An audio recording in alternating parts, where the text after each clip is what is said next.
Ito naman yung matandang talong na pinitasan natin kahapon. Ang gawin ko naman dito ay mag-spray ng pampabulaklak, pampabunga, si Booster 76. Kasi ang dami ng maliliit na talbos na naglalabasan yung bunga. No, yung tinapro natin, sprayan natin ng Booster 76 para humitik na naman sa bunga. Timpla tayo ng foliar. Yan, ito yung Booster 76. Kahit off season po yan, mapapabulaklak na yung mga dapat pabulaklakin.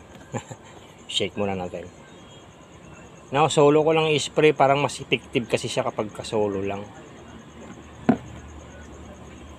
Nabubul pa. 120.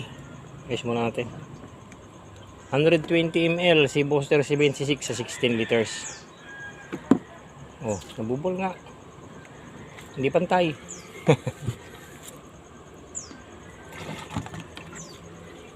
Kasi kahapon nakapag-spray na tayo kagabi ng insecticide doon. Ang ginamit natin ay Agrigard at Gold.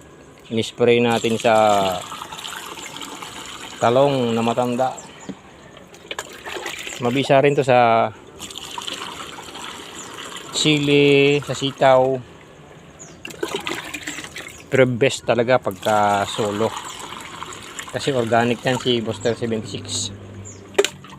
Organic. No, 120. Hindi ko na siya inalo ng insecticide. 16 liters. No, hindi ko na isasama dun sa pag-spray. Pampabulaklak, pamparami ng bunga, katulad ng ginagawa natin dati. Kaya lang marami akong alternate na ginagamit dyan. Si Boomflower, si Manjo Grain, yan yung mga foliar na ginagamit ko sa talong sa mga halaman ko.